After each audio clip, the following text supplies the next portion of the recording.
Hello, everybody, and welcome to the Roundtable. I am your host, Ryan Hart, and this show is brought to you and powered by PlayStation. The Roundtable brings you some of the most interesting players, pundits, and personalities from all over the globe for friends, fans, and family alike. And with Evolution 2024 literally just around the corner, 19th to 21st of July, in case you're wondering, from the West Hall, Las Vegas Convention Center, I thought this would be a great opportunity to get some of the attendees on board and have a nice little chinwag about some of the upcoming events, as well as catch up on some of the previous historical events of their lives too. So we're going to jump straight into the content now. I hope you enjoy it.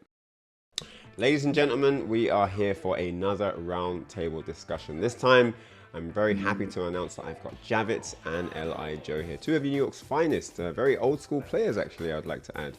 And yeah, they're going to be sharing.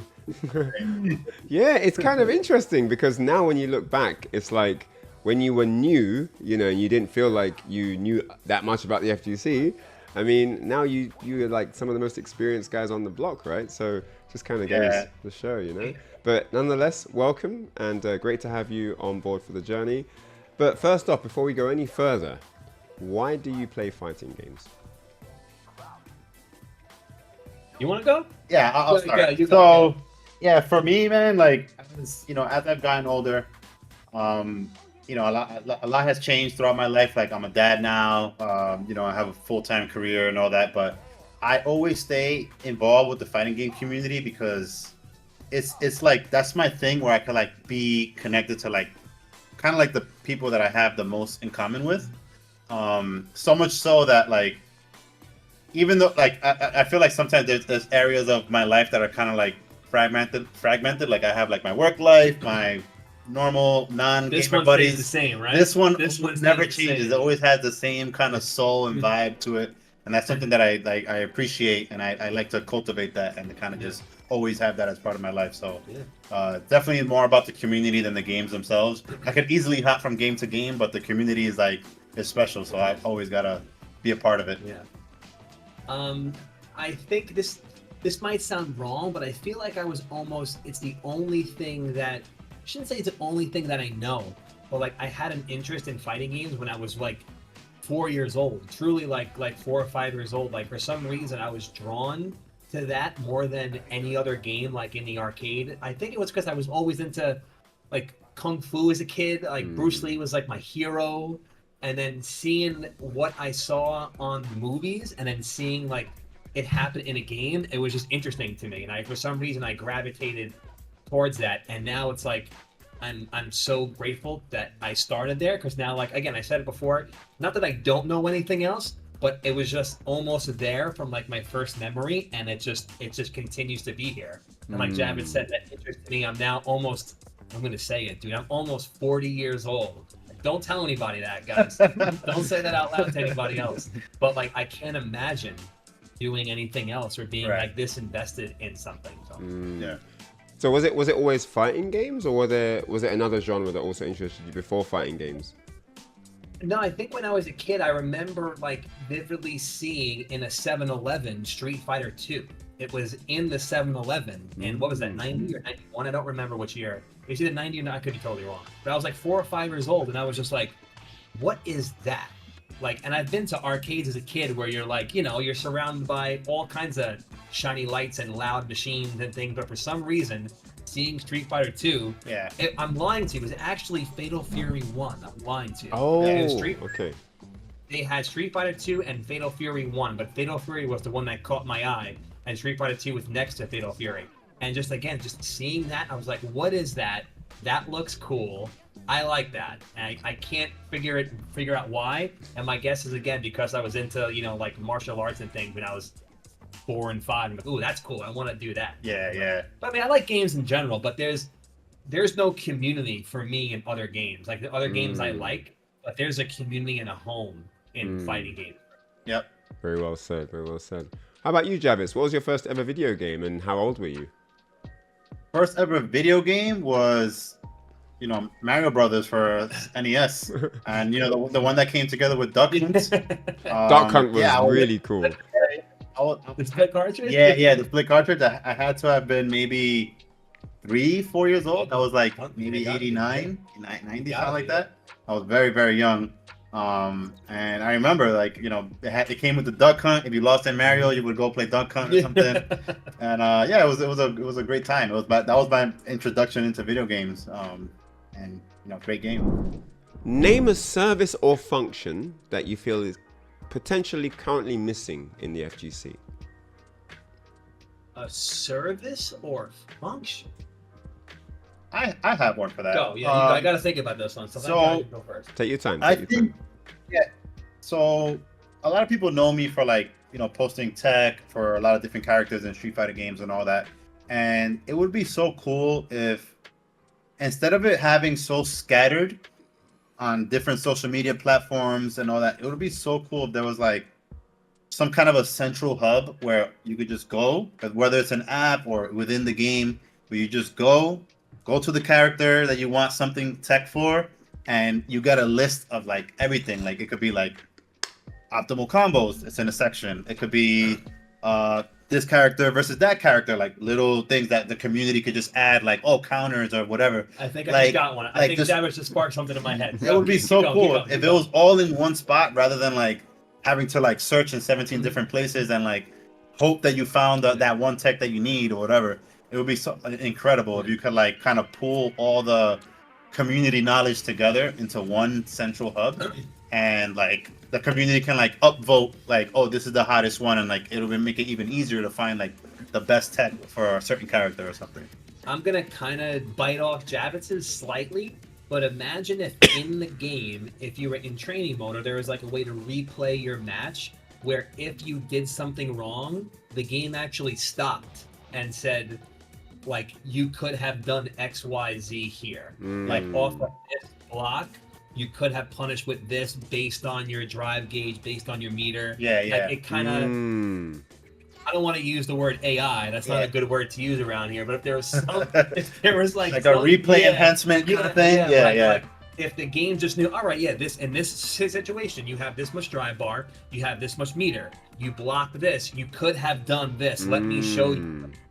And then if you have, like, a beginner one where it's like, oh, you punish a DP, you could do this. Yeah. Where then there's, like, an advanced and an expert one where it actually, the game taught you and showed you what you did wrong and what you should have done in X situation. Yeah. That's asking for a lot, but I think that'd be pretty sick. I think that's a cool idea. That's nice. That would be nice to have something that shows you, like, this was, you could have killed it. This was the max damage you could have gone for. Like, that would be, because we always talk about stuff like that. Could he have done more here? Like, wait, he had an extra drive gauge. Could he have, you know, because sometimes people, one of the hardest things to balance at the moment is spending all your drive gauge to go for the finish, or holding off on putting yourself in burnout and then stopping the combo early. Because sometimes you stop the combo early and you're like, oh, it could have ended it if I'd have just spent the extra bar. But you don't want to take the risk of being in burnout. Then he's getting up. He's got level 3 now. Like, you know, so yeah, that's always an interesting thing. But yeah, could I have ended the round here? Those things are always cool to know.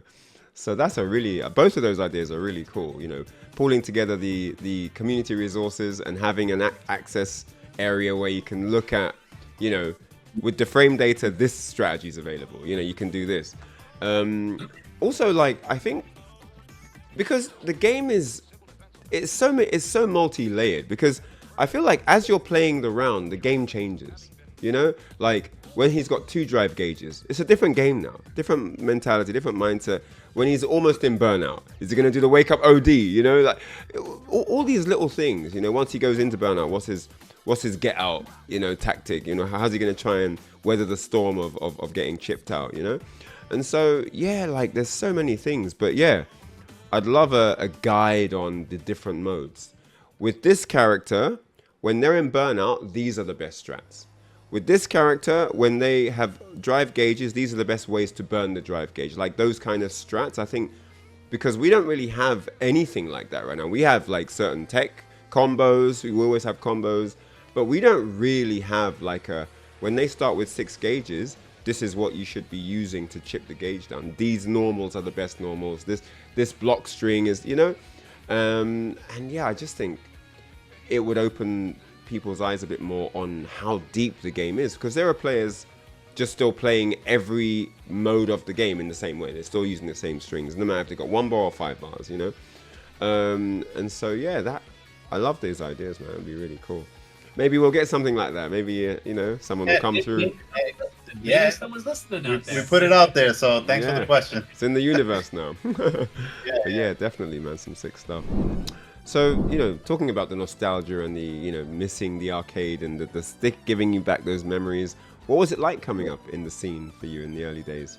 Coming up here, man, was crazy. Like I always remember being from Long Island. I played in a mall, and I started playing video games. Besides the 7-Eleven, like really competitively, it was in a mall, and they had a Sega's Time Out was where they had everything. Like when World Heroes came out, World Heroes in the Neo Geo machine, and Samurai Shodown and Primal Rage, like all that old like 90s fighting game stuff. Like I was there for most of it, but I've always heard this legendary arcade called Chinatown Fair, and I've heard it probably since I was when did Mortal Kombat 2 come out?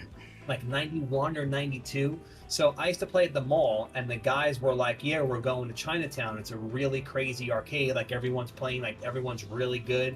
And I used to beg my dad to go, but I was young, so my dad never took me there. And finally, at the age of 13 or 14, I went there for the first time. Funny enough, to not even play fighting games. I went there to play Dance Dance Revolution. Was the main reason for finally going to Chinatown Fair. And just being in there was, it truly, honest to God, has changed my life, like walking into that arcade. Wow. I don't know where I would be, or the friend, I tell you who I wouldn't know, this guy right here, who's one of my best friends ever, I met in Chinatown. A lot of my life now is because of walking in those doors and meeting the people that I met in there. But the scene on Long Island was pretty cool, but the scene in Chinatown Fair was it. I wouldn't trade it in for anything in the entire world. Not a thing. There's no better portion of my life than those days of like 2001 to 2015. Yeah, 2011 it ended. Yeah, 11. Was it that early? Yeah, 11 is when the Chinatown 2011 Fair. then. Yeah. Are you sure? Yeah, Chinatown. That's when like 11 or 12. It was it definitely didn't go beyond that. Okay. Yeah. I thought it was 15. I'm bugging. No, but that was 5. I'm crazy. Yeah. So it was probably like or like 2010, 2011. But there's no better portion of my life when I think about it, of just being there and meeting the people. Everyone that you know that is great in fighting games, especially from the back in the day, knows what that place is. Ryan from across the pond, you know what Chinatown Fair is. Yep. Like everyone knew do. what it was, man. It was a magical place. It didn't look like much, but again, I would never trade those experiences for the entire world. I would never do it. Javits? My first experience with arcades back in the early 90s was not at the malls, but in the the bodegas. They had bodegas, which is like your local grocery store. Your laundromats always had arcades, and like your chicken shop or something, or your video store. Yeah. And there was a local video store that I used to go to with my brother, and we have a friend that she's still in the scene, actually, Irene Lee, Wave Chan, and she does artwork for like at booths at a lot of like tournaments and conventions and stuff. And she was actually the first person that took me and my brother to Chinatown Fair back in like 97, I want to say, maybe 98. And yeah, I remember going there for the first time, and I just got completely smoked. Like, just everybody was so good there. Like, you thought you think you're good until you go to Chinatown Fair and you meet the really good players. 100%. And I just remember, like, it had like a very like distinct smell and like just so loud, and like you would leave there and your ears would be like with a little bit of that buzz, like. But it was great, man. It was, and I missed that place a lot, man. It was just like that's where like the competitive spark really took hold. And for now that there's no arcades, I feel like I get curious about this sometimes. Like, what do the new players do to kind of get that spark? How do they get that fire when you're not next to the person that you're trying to beat? But that's what that's what Evo's for. These big tournaments are for. So it still exists in some way, but I think like having that rival that you had to go beat or whatever, that set of players, it's something that's incomparable. It's not comparable to anything else. It's not even funny. I was talking to the homie Bunch. Shout out to my brother Bunch. Every time I play Bunch, usually it's like we're best friends, but when we're sitting down, it's like I'm going to and you can almost feel that we're upset, and it's not a bad feeling of upset.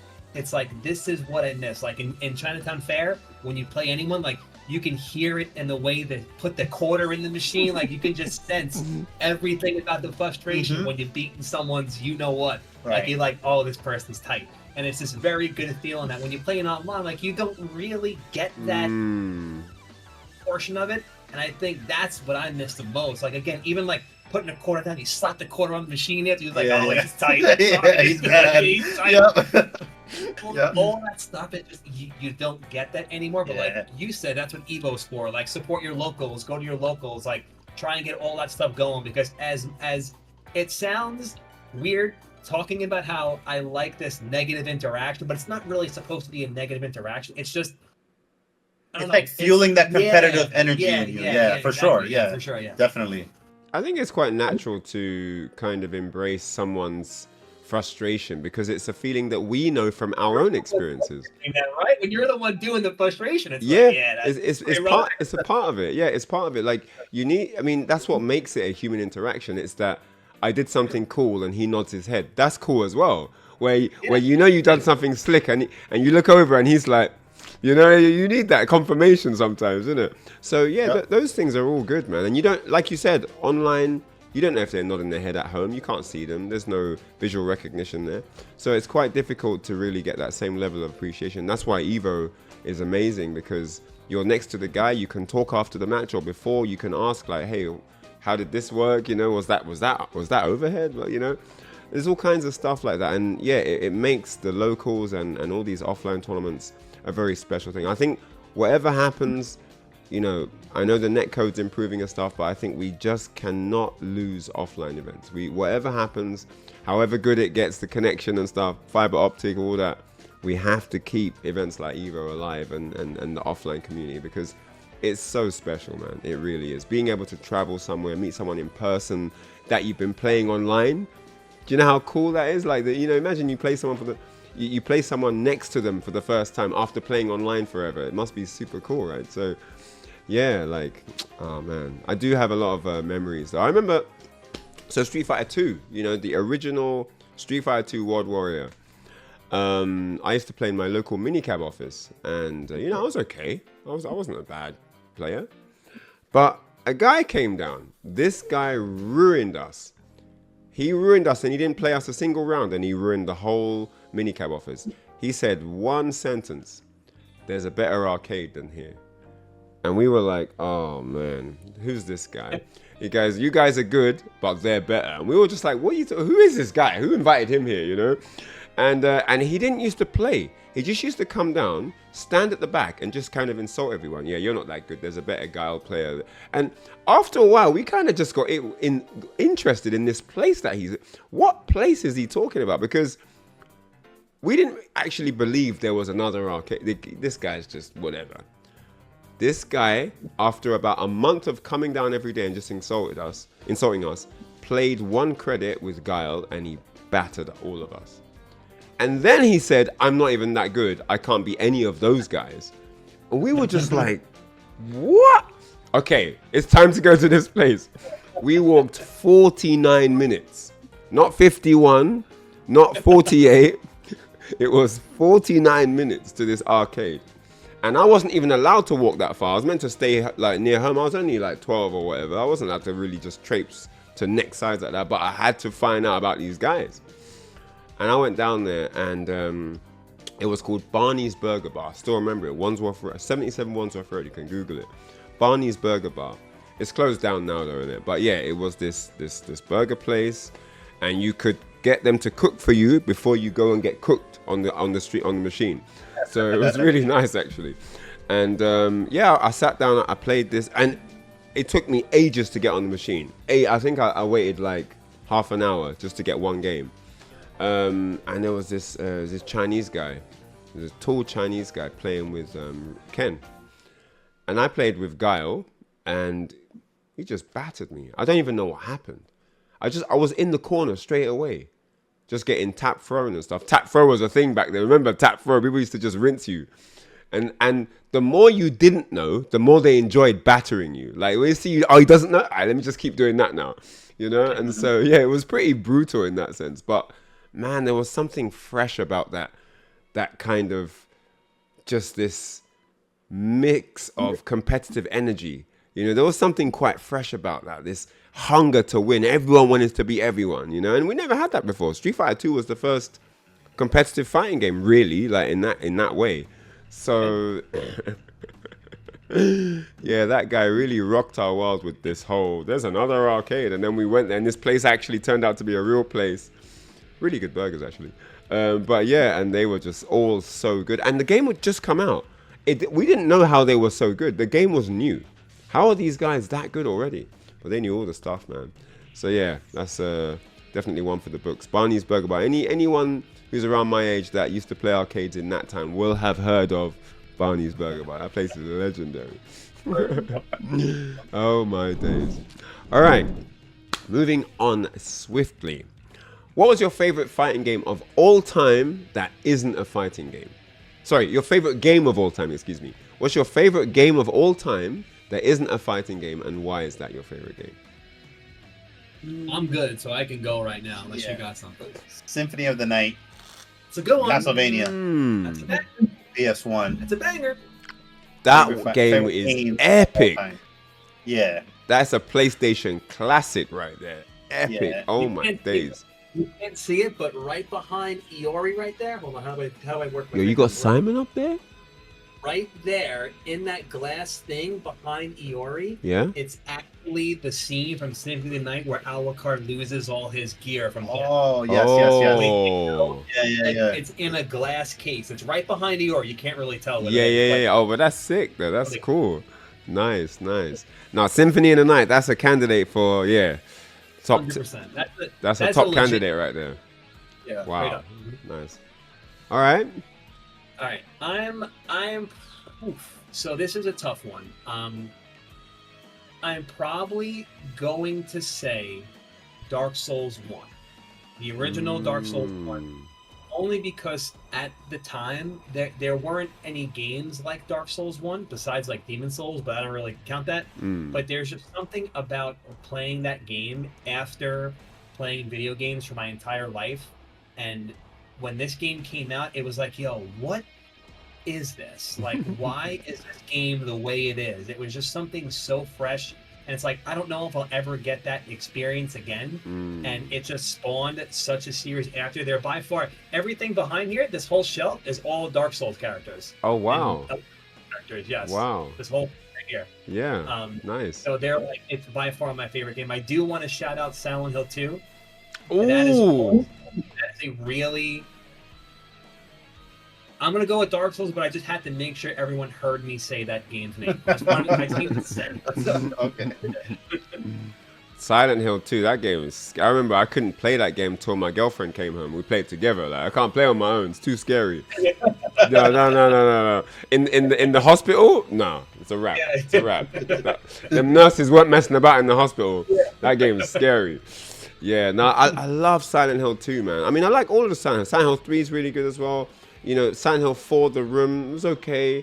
You know, I would have done a few things differently, but it's still a good game too. But Silent Hill 2...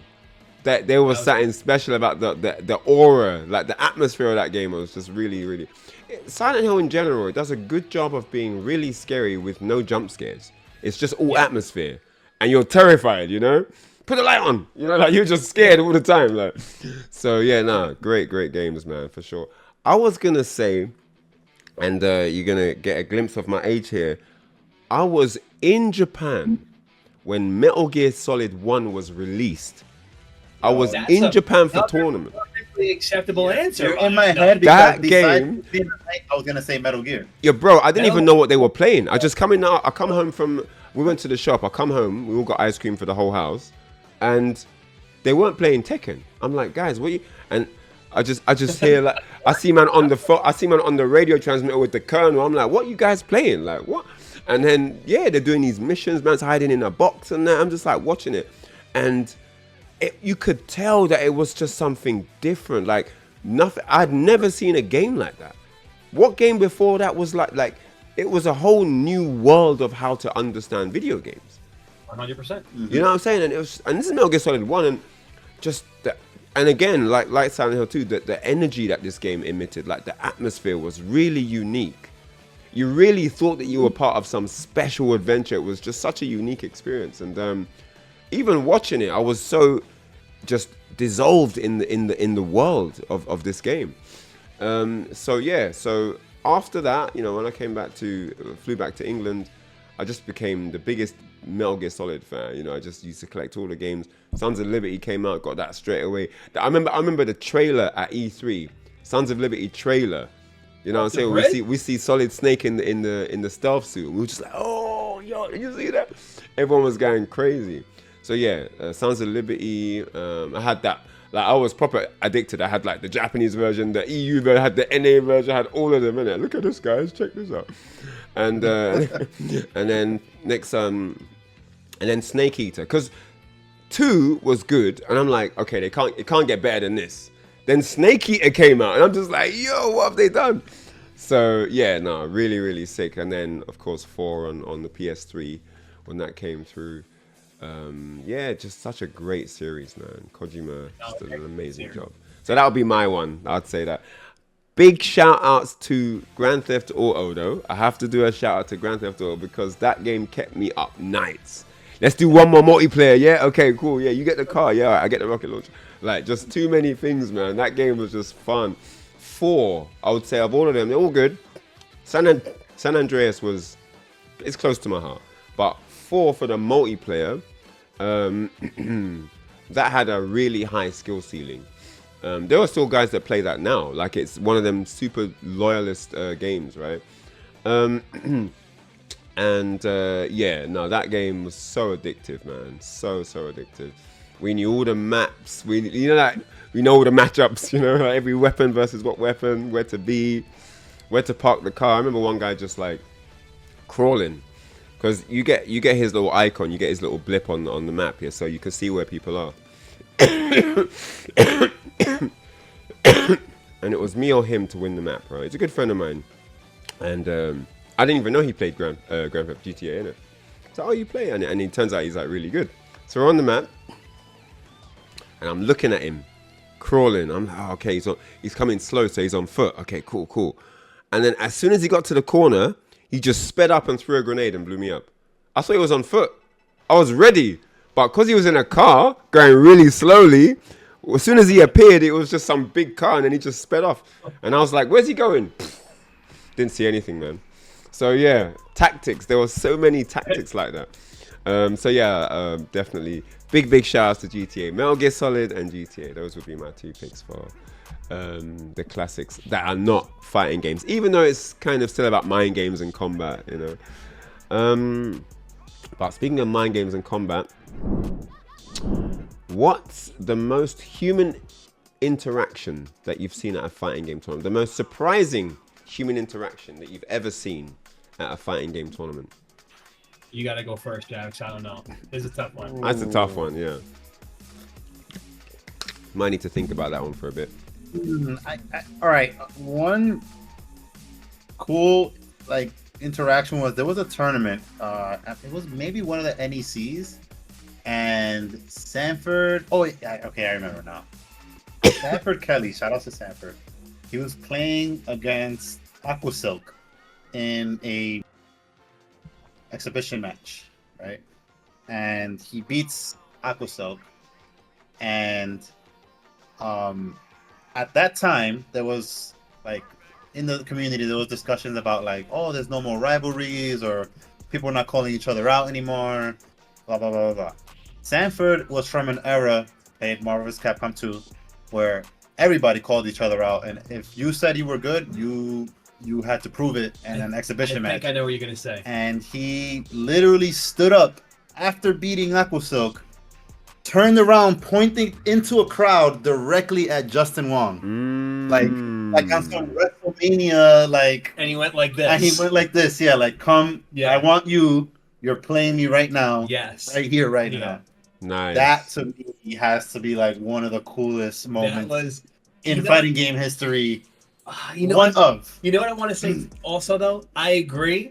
And the unfortunate part is that in today's current, we'll probably never see something like that again. Which what makes it that much more special. Exactly. I think, yeah, I think that is some of the most unique magic of the FGC, just in general, any game, like just any FGC game, you know, because you never forget that. You never forget certain pop-offs, you know, you never forget certain... There are some in-game moments that you don't forget, any certain clutches or whatever, but it's definitely got to be those human interaction moments that stay forever, for sure. You know, you have your grandkids on your knee one day, be like, I want to tell you about a long time ago. There was this guy called Sanford Kelly. So, with netcode always improving, online functionality getting better, and more ways to communicate through the internet than we've ever had, what for you is the importance behind maintaining the offline community? Oh, this is easy. Yeah. This is easy. Yeah. Sorry, I was just going to say, as we all just pretty much said before, like, even a question before this, there's nothing like a human interaction. Listen, playing online is awesome. It's great that I could play Ryan from X amount of miles away and probably feel almost seamless now. Like, it's great that we have that. But there is still something that's so special about human interactions over fighting games that it's just... we can't let that go away. Ryan, you said it before, and I know Javits is going to mimic the same thing because it's 100% true. There's something so special about these interactions that occur mid-match, after the match, before the match, leading into the next match. It's just something you don't get with playing online. And as amazing as online is, and again, shout out to Street Fighter 6 and Capcom for having insane netcode. It's great that we have that, but we need to preserve the human interactions. However we do it, if it's your own community, if it's to going to locals, if it's to creating your own local or setting up your own little mini major with the boys, like that's something that we have to keep that alive. Again, there's so many special moments like we all just spoke about that we won't get if we constantly lean on online. I get leaning online is important. Again, it's extremely important. One more time, I'm so happy we have it, but we have in a real personal connection to each other and like fighting games. Yeah, and you know, one of the things, you know, just it's I'll get even more specific. Last night I went to Next Level Arcade just to hang out. I played in a tournament, and a couple of old players from back in my era were there. I was playing against Chris who I grew up playing with in Chinatown Fair. And I hadn't played him in a couple of years now, and it was so cool that when we were playing together, in the early days of Street Fighter 4, he was one of like my rivals, I guess you could say. Like we kind of got good, we were around the same level. And naturally, if this is the first time you're playing someone who was like one of your rivals in the past, you play them for the first time in the new game, you know, you're gonna want to have that little bit of that competitive edge, like, oh, I want to be the one to win or whatever. And lo and behold, I got completely smoked. He had the better of me this time, but one of the things that's so cool about the interactions is that, like, if he hits you with something good, you have, like, from my end, I have to be like, you're right, you deserve that one. And on his side, I see him like he'll do these little gestures, like he'll hit me with something crazy, and he'll kind of like, yeah, like this little like he didn't even say it, just the body language, you could feel it, like, yeah, I hit you with that. Like, what are you gonna do? Yeah. No, for sure. He's a very expressive player. Like he when he's into, like, let's say he hits you with like a reaction super or something, he'll like put his body into it or something. And so those little things, it's like an unspoken language. It's so special, man. It's so cool. Whether you're on the receiving end or you're the one dealing it, it's just something unmatched. And I think like the more that we could preserve that, whether it's with locals or big tournaments or just the ability to play, like whether it's your friends that you grew up training with, your training buddies, or that one person from another region that you want to show like how good you are, you know, you're representing your region or whatever. I think that's just so important. Who's gonna win Evo, guys? Let's do it. You get 3 picks each. Who's gonna win Evolution 2024 for Street Fighter 6? Mena RD. Punk's looking good. Punk. You can have 3 picks each, guys. You don't have to have the same. Mena RD. I'm gonna say Mena RD. Okay. Punk. Okay. third one gets hard. It's so competitive. Yeah. Yeah, it's not easy. For some reason, the first person I think about is honestly Gachikun. Oh, that was my pick. Yeah. No way. No way. I'm dead ass. Yeah. I'm gonna say same pick. Yeah, same three. I'm gonna say Gachikun. Yep. I just think he's so good and he played very well at that level. Yeah. And also Rashid is very good. Rashid is very good. Not that it matters. Gachikun's incredible regardless. But I just think having those things, he's great at that level. His character is really good, and he's just continuing to progress. I think Yeah, I had the same three. that's crazy. Honorable mention to Knuckle I've seen him. The thing with Knuckle that to me makes him such a special player is that he's always in the top 8s and always does well, but may not necessarily win all the tournaments, right? But the biggest tournaments, he gets it done. That's when he gets like a power level increase on the big tournaments where he's like a totally different player. Like, and we saw him show some of that at Rebel Kumite. Yeah. The way he completely demolished Hibiki the Beast. Mm-hmm. He made him look like he didn't know how to play the game. He's that kind of player and definitely someone to look out for. So Kun, Mena RD, Punk, my top 3 picks in terms of like how strong they look right now. But Knuckle I just can't sleep on him. He's just like that dark horse. That if you got him, good luck. Good luck. Why you got no love for Angry Bird, man? The champion. What's going on? Big Bird as well. Big Bird just won with Rashid. What about these two? I do think there's so many good players. Yeah. Like, there's so many good players. It's so hard to pick. It's just I really feel like is. this is no slack to them. Like they are playing, they are right. We were just watching an Angry Bird video like 2 hours ago. Like we were just watching. Yeah. It's just from what I see, that would be, if I had to put a guess on it, that would be my guess. That's no disrespect to any of these other people that are playing and grinding and doing. Yeah. And there's a little recency bias, I guess you could say, to that because of Punk has just started getting his stride in tournament. He's always a force to be reckoned with, but I would say in the last few months, like we've kind of seen almost like he's starting to be up there just like Mena is. And so like there's more names in the mix now. So yeah, it's not that definitely Angry Bird is obviously super capable of defending his championship. 100%.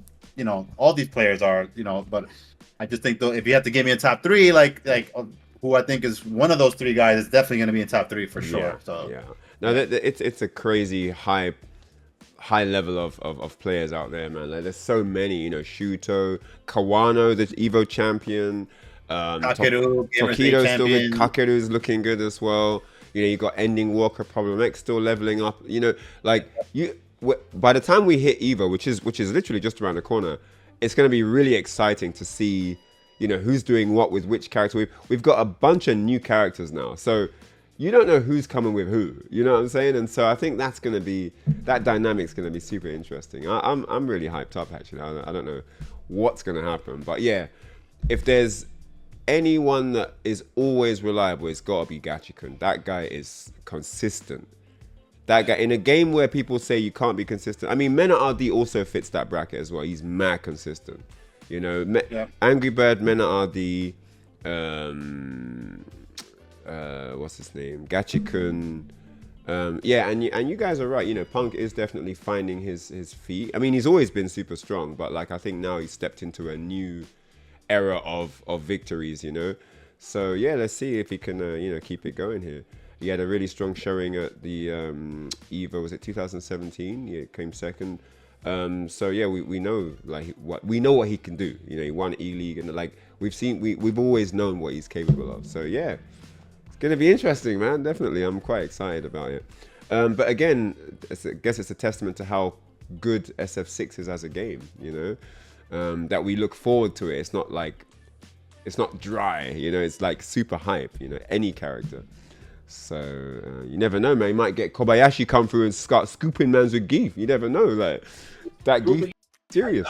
I'm watching. Yeah, Kobayan is looking super strong right now too. Yeah. Very scary player. We'll see. All right. I think Akuma's good in best of 3, 2 out of 3 can get you. If you're not ready for a couple things, Akuma can just... Because he's quite a fast character, and he does high damage. If he hits you, it hurts, Yep. So, all right. I'm going to go... Just because you lot did Mena, Punk, Gachikun, I'm going to go... It's hard to not put Mena in, because he's just so... You know what I mean? It's like, how can you not put Mena in? I'm going to go Angry Bird, Mena RD. I think Gachikun will get robbed by someone. Angry Bird, Mena. Man, Evo is stacked though, man. There's like thousands of players. Yeah, it's 5,000 for Street Fighter 6. Kakaroo is quite solid in big tournaments as well, actually. He usually does it right. Chris Wong. Yeah, I was going to say Chris Wong. I forgot. Yeah, I was going to say Chris Wong as well. Man, this is tough. The Shard. Yeah. His big break at Red Bull was sick, man. That guy. You might have Tokido catch a W for one. You might have the Capcom Cup champion show up. So we had to come cook. Wait, which Capcom Cup champ? Which one? this year's, the last year's. Capcom Oh, okay. Cup champion. Yeah, maybe. Probably been hiding, Yeah, but I can't. Angry Bird, Mena RD, and can't pick a third, man. Damn. I want to curveball it though. I want to pick someone because I know how Evo is. It's always someone you don't expect. Like the usual suspects will get far and then something will go wrong. Like no one thought Kawano was gonna win that year. Kawano just come through. You know what I'm saying? Like it's a bit weird. Evo's a bit weird like that. Like. It's exciting because anything can happen. You never know what's going to happen, and the unexpected usually happens. So yeah. Speaking of that Evo, just to remind people, so Idom got second that Evo, and he was looking probably the strong, like in the top 8. He had to go through Daigo, Tokido, and Gachikun, and finally ended on Kawano. But you actually changed the course of history on that Evo because you beat Idom in winners with Reed. Yeah, that was crazy. That's actually kind of funny that you mentioned that because you actually played into that final result in a way. That's crazy. Yeah, so, shout outs to Jammers. We used to play Sagat Poison like all the time. Sagat Poison. We used to just run that second. Sagat is a long-range character, but Poison's also a long-range character, but, she zones with the whip, right? So that match just became interesting. Sometimes I'll get the better of him, sometimes he'll get the better of me. I think towards the end he started winning a bit more. But yeah, the matchup was quite interesting. I feel like Poison won it, but I kind of like them struggle grind matches where you have to because when you win those sets, it feels really rewarding. Like I earned that, so that was kind of cool. But yeah, I was pretty decent at the Poison Sagat matchup. I was. But I wasn't that good at Laura Sagat. I found that quite difficult, It was, you just get rushed down a lot of the time. You have to be very, very patient. You have to pick your spots. So, but Ryu was pretty good against Laura in that version. I felt he could fight Laura. So it was like, okay, I've got a combination here. If he goes Laura, I could go Ryu, And normally I could do the Laura Ryu matchup. Laura Sagat matchup, but I don't know. It's like it's Idom as well. Like he's, probably better than any of the Lauras that I'd played before that. So let me just stick to what I know is the safer bet. But yeah, interesting set for sure. Yeah, people say that is what determined the winner of the tournament. So. Sorry, Idom. But it was a fun tournament to watch for sure. When that top 8 was hype, man. Idom was just running through everyone like hotcakes, bro. Just that sharp hot knife through butter, man. It was cleaning up Tokido 3-0. Like it was just. I think the closest set was the Daigo versus Idom. That was 2-2. Yeah, that was a really close set. But apart from that, he was just murking everybody. Until Kawano got his groove on and then did the reset, it was looking free as well. Even though he was coming from losers. But yeah, history, interesting stuff. Very, very fun memories. how are pressures for you now, Javits, as a dad playing fighting games? You know, you've come up through the arcades, had the freedom to be able to play whenever you want, go whenever you want, and now everything's on a timetable. You gotta have it planned. You know, talk to me a little bit. Yeah, it's it's being a dad is great, man.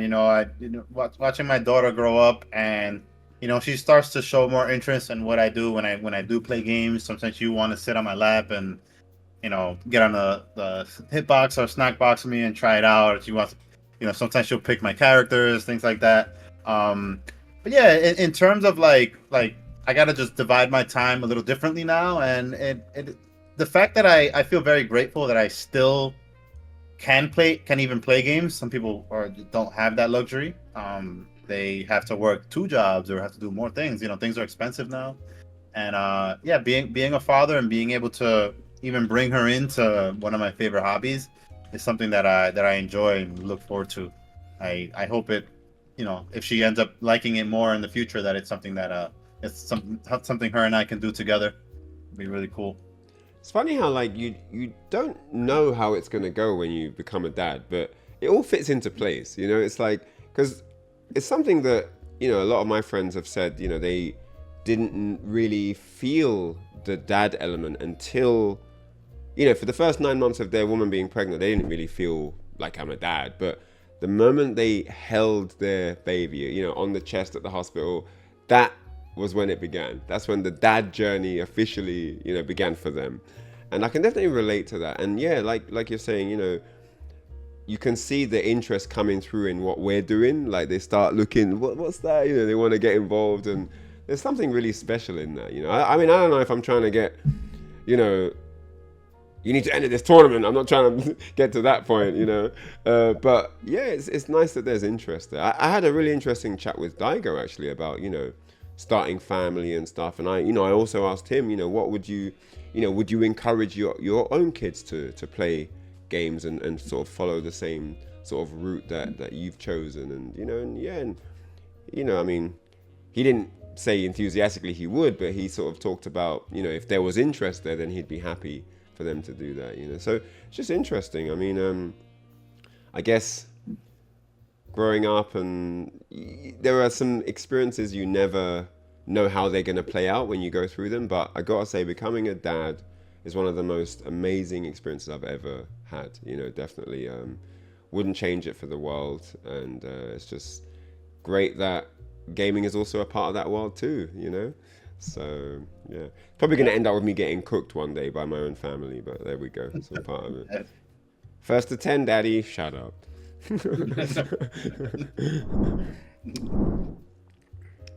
What's the best tournament format for defining the best overall player? Round robin. Yes, I agree. I think something like what Topanga League does, where you could, let's say you have a group of, let's say 20 players or whatever amount of players, you put them into groups, have them all play each other, and whoever has the best record within that group, whether it's 2 players move forward, and you could weed out the players in that way. I think it's a better representation of who's the actual strongest, because all tournament, there's a lot of different tournament formats, and they all have their own value. Like even the classic 2 out of 3 double elimination, there's a certain skill set that you need to have for that as well, because you need to have a strategy that can't be figured out in 2 games, or like, can you adapt to their crazy strategy in 2 games? You need a very specific skill set to do well in that environment as well. And then there's also long sets where you're playing one specific player, maybe one specific matchup, and you have a lot more games to extend your tools available to you, where like you might, let's say if you're winning by a lot, you might not feel the need to bring out a certain trick or tool, but if it's down to that last game, you might save it for then. It's all different, but I think since you're asking about what is the best out of all those 3, I think round robin, because you have to play within a group, and it's like the best man within that group or best woman within that group, whatever, makes it out, and then you kind of weed out, you play against another set of players that also have to do the same thing. It kind of is just like a more better representation of like, who's the actual strongest. Yeah, I would definitely say the same thing. There is a little bit of I don't want to use the word luck, but I guess it really is luck. Like I'm gonna give a perfect example. I never beat Justin. Justin is like someone I just can't beat him. For some reason, I can't beat Justin. I was at a tournament once, and I had to play Justin next round if Justin lost. Oh, excuse me, if Justin won. It was me and Justin. Justin ended up losing, and I ended up winning the tournament. If Justin would have won, I guarantee you I probably would not have won a tournament. Like, there is a little bit of luck in certain events as to who you're going to play, what bracket you're in. Maybe you have a pool of your entire bad matchup. Yeah. Maybe it is. Yeah. Maybe it's Bison Guile. It's notoriously a bad matchup for the most part in most Street. I don't know about 6, but most Street Fighters, Bison Guile's a tough matchup, right? So, like, there's a little bit of that element into where if you're playing a round robin, there's usually like longer sets in round robin too. It's like 5s, like everyone plays the first 5. Yep. And to Javits' point too, so you're beating that oh damn, it's not just 2 out of 3 where I actually have time to learn and adapt a game of 5. Then you're doing that amongst a group of players where it's not just kind of streamlined down a bracket. So I do think round robin, it would be the best way to determine who is the actual best out of a group of players. Okay. Yeah, interestingly enough, my first ever tournaments weren't single elim, they weren't double elim, there wasn't round robin. It was this timed tournament. You had a number of cabinets in a line, and everyone got to play. And when you first came, you had a ticket, and if you win, you have to take a ticket from your opponent. And if you lose, you give them your ticket, and you go to the back of the queue. And so the tournament was always rolling on multiple cabinets, and the tournament had like a 6-hour time limit or something. And so you get to the back of the queue, everyone's queuing, and then when there's a free slot, you jump on a machine. You get as many wins as you can before you get knocked off by someone, then you go to the back of the queue. So the winner of the tournament is the one that can stay on the longest and has the most tickets by the end of the day, and they win the tournament. That was how tournaments were decided. It was a winner stays on format over a period of time. So, tournament starts at 12 o'clock and finishes at 8 p.m. And whoever's got the most tickets by 8 p.m. wins the thing. And there were guys who were just really good. So you had to know all the matchups. You had to, have multiple strategies, because while you're playing, everyone is watching you. So you couldn't recycle certain tricks and stuff, So that also required its own sort of unique skill set to be good at. There were guys that were really good, but they just couldn't beat those guys or these guys. And if you have brackets, you kind of escape all of that, because you might not get to play those guys. But in a winner stays on format, you're probably going to need to be able to beat, you're literally going to have to know how to beat everybody, because that guy's coming for you at some point, So really interesting. Super old school format, right? We're talking 90s, yeah. But thinking back that, that was once upon a time a thing, it makes me appreciate how far I've got. But then after that, it went to some tournaments had round robin, but some were single elim. Most tournaments were single elim back then, something that's not talked about that much. Even the biggest tournaments, they were single elim. Look at SBO in Japan, Torgeki. 1 game single elim. It wasn't even best of 3. The guy looking at him after the match, yo, can we run it back? Like, no, it's over. Come back next year, bro. Like, you're done. Have a nice flight. Hope they got some cup noodles for you. That's all it was. So it was really, I gotta say, SBO, as much as I love that experience, it's gotta be one of the harshest tournament environments of all time.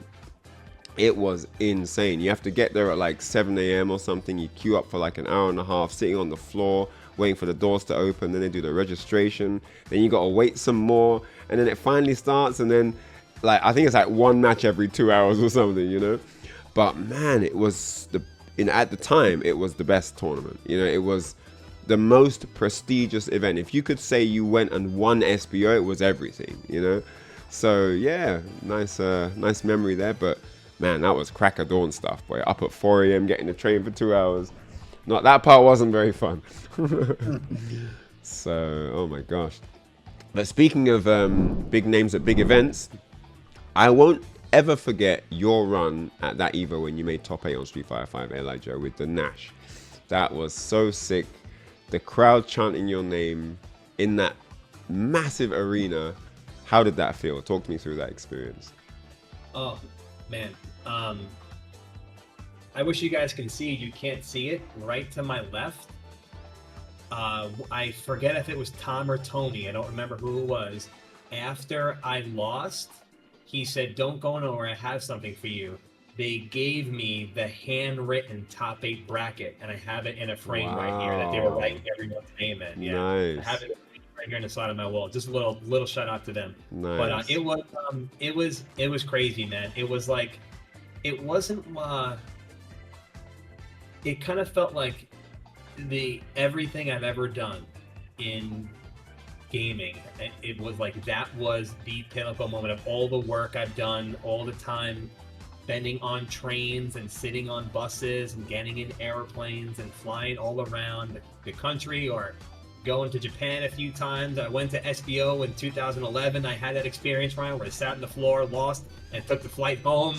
Like, everything I've ever done in my life kind of with fighting games, like, I feel like it led up to there. And like, my favorite part about it was the people that were there with me. Like, I had all of my friends, you know, obviously my dad surprised me and flew out there. Thank God, thanks to the guys that were doing Evo at the time. They actually like kind of helped plan it and get my dad out there in 24 hours or whatever it was.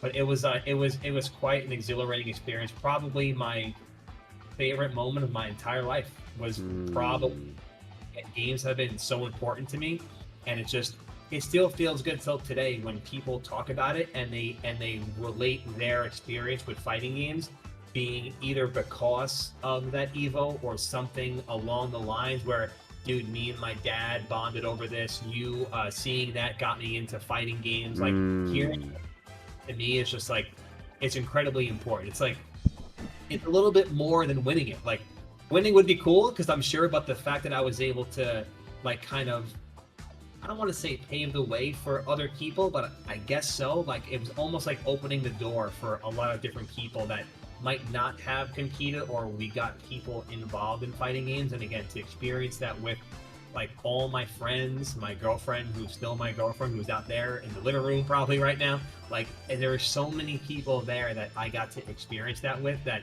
it was just like, honestly, again, another, like, walking into Chinatown Fair and getting on the stage at 2016 are the two like defining moments of my life. And I was able to do so many different things with, you know, fighting games because of those two moments. But like, Evo is, again, by far one of, if not the best experience I've ever had in my entire life. It's really it really changed the course for me and like my friends and my family and fighting games, and how much more I was involved in fighting games after the fact. Like, it didn't actually stop. I may have stopped on a competitive level, but I got more involved in other avenues of fighting games, I think. And it's like, it's almost like I'm peeking behind the curtain right now on some of the things that go on. It's very cool to have that progression from that to where I am now. And I really owe a lot to being able to get on that stage that year and like be able to, you know, experience that. It was crazy, dude. It was crazy. Javits, what was it like seeing your Chinatown sparring partner up on that big stage at the arena? That was something else, man. That moment was one of the things that sparked in me that just like, when I saw that, I said, you know what, I don't want to miss another Evo. So I knew that when I said to myself, you know, when Street Fighter 6 comes out, even though like, I didn't know how much, I wasn't really that competitive in Street Fighter 5, but you know, I always said, like, if there's a Street Fighter 6 and there's going to be an Evo for that game too, and we're all going to be grinding and playing together, I said, I don't want to miss another one. And I took a big break in Evo from 2010 till 2012 to 2022, a 10-year break. And part of the reason I came back and I say to myself that I don't want to miss another one is because of, like, what if another moment like that happens with one of my friends or something, and I don't want to miss it. So definitely seeing him on that stage kind of reminded me why I even still play and go to these events. So it was really something special. Yeah. And I try not to miss any more Evos after that. Yeah, it was incredible. I mean, it was really like the pinnacle of the FGC. You could tell that everyone knew what it meant as well. There were no strangers to the scenario there. Like, it was really, really powerful being in that room. Because if you watch something on stream, you can't feel the same energy. And being there, it was just like it's overwhelming. You know when you go into a really hot room and the heat just engulfs you? It's kind of like that. But it's this energy, this force of like hype and and happiness and joy and excitement because everyone's about to watch this all together, you know? So yeah, that whole setup, the stage, the way it looked, the top. You mean you guys look tiny on that stage, you know? It's so big, you know? I mean, we were really high up in the seats, but yeah, it's super, super exciting, man. And I don't know if there was a round you were about to lose and you must have clicked in with Nash and you got the super, and the explosion, the pop in the crowd, the pop when you were in the crowd, you know? I mean, I thought I would need a few hearing aids after that tournament, but it was, man, so loud. You know, I tell the story, like when people ask me about the story, one of the things I remember the most, I don't remember anything in the match, like I don't recall it, but I remember hearing the commentators. So I wasn't wearing a headset because I wanted to hear everything. And I remember telling people I could feel the crowd on my back. Yeah. Like when I would do something and people would scream and cheer, I felt the sound vibration literally on my back. Like when people would pop or something happened, I was feeling it literally, not like, I'm not saying like really feeling it, not emotionally feeling it. I felt pressure and vibration on my back. Most of the crowd was behind me, and I really felt it on my back. It was, for some reason, that's something it sticks out so much, that feeling. I remember being like, what the hell was that? Like, that feels really crazy. But yeah, that was cool, man. That was something else. That's something really special. That's something a lot of people don't get to experience in a lifetime. Like, that's really, really unique for sure. Wow. Yeah, no, crazy stuff, man. I owe it to you, Ryan. I owe it to you and this guy next to me. And like, honestly, everybody, I'm telling you, everything that's happened from the year I started to the year I got in that stage, I see everybody's face. I think about every experience, win or lose, like it all came together for that one point. So I owe it to all you guys, honestly, all you guys. Nice. What would you say your goal in life right now is at the moment? One of them? I try to like structure my life in a way that, you know, I try to be good as a father. I obviously try to do well in my career outside of gaming, but I still do a lot of what I do in such a way that allows for me to still do gaming. Like I always have like a little room for that. So it just even being here today, doing like, you know, I do commentary sometimes. I still play. I still compete from time to time. I entered a tournament last night. I got smoked, but I still do. I still try to play. You know, I still throw my name in the hat. You know, I still communicate. You know, with a lot of, you know, my contemporaries in the scene, like yourself and, you know, Boss from Japan, who's in the other room right now, also a former Evo champion. Yeah, I always just appreciate the competitive scene, the players, all the different games. So as much as I try to be like a good, you know, moving up in every area of my life as a father and my career, I always make room for the FGC. Always. Nice. Yeah, I mean, I would definitely say the same thing. You know, I try to do good at my job. You know what I mean? Try to make sure that I'm creating like a stable future for myself. But like games is always something that are going to be a part of my life. You know, FGC, like I think about what's going to happen when Street Fighter 8 comes. Like how am I not going to be excited for Street Fighter 8? Like I don't imagine that feeling going away. Like I might not be on a competitive level with it, but being able to get the game and play the game and just looking at the character select screen, imagining what it's going to look like when I'm, I don't know, 60 or whatever the hell we're going to be playing on it.